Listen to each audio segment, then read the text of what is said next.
Ramdam sa malaking bahagi ng Luzon ang bagyong Mirasol na nagpabaha sa mga bahay at mga sakahan. Nagpaulan din ng habagat at localized thunderstorms sa Visayas at Mindanao. Nakatutok si Dano Tingkungko. Mistulang malawak na dagat ang bahaging ito ng barangay Mauban at Rahal sa Balungaw, Pangasinan kahapon dahil sa malakas na ulang dala ng bagyong Mirasol. Pinasok ng tubig ang mga bahay at nalubog ang mga sakahan. Sa Barakbak National High School sa bayan ng Umingan hanggang bewang ang baha.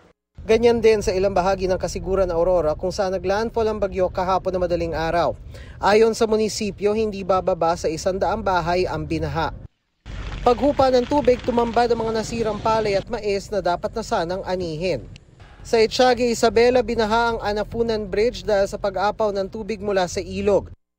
May naitala ring pagguho sa bayan ng San Agustin.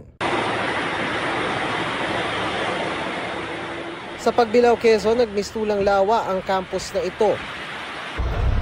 Binaha rin maging ang bahagi ng Maharlika Highway sa Barangay Palsabangon.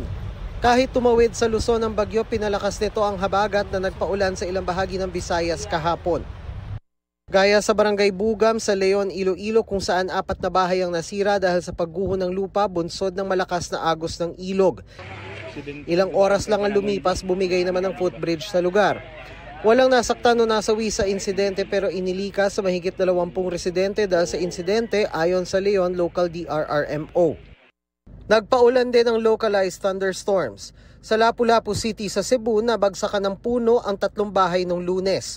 Ayon sa mga residente, natutulog sila na mangyari ang pagguho. Siguro agad ko nakabarog nga. Nihunlak na dayon siya. Padung diri sa kwarto.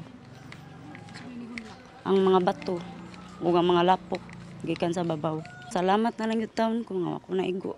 Ayon sa kapitan ng Barangay Pusok, walang humpay ang ulan doon at marahil dahil na rin sa mga wastewater mula sa mga bahay kaya bumigay ang lupa at puno. Agad namang sinuri ng mga tauhan ng LGU ang lugar. Kailangan gini siya i-clearing kay as to Kaprani, need siya reprapan ang area kay para at least dili magpadayon ang pagtagak sa kanang mga bato nga gikan sa katong kanang kuan ba katong sa ibabaw.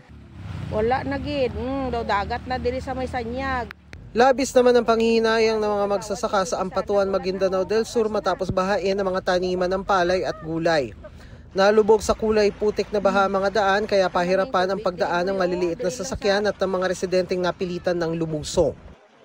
Sa bayan ng Ligawasan sa Special Geographic Area o SGA ng BARM, kita sa drone video ang lawak ng baha sa ilang barangay kahapon. Hindi nakaligtas sa tubig ang mga pananim, gayon din ang mga kalsada at paaralan. Para sa GMA Integrated News, Dano Tingkungko, nakatutok 24 oras.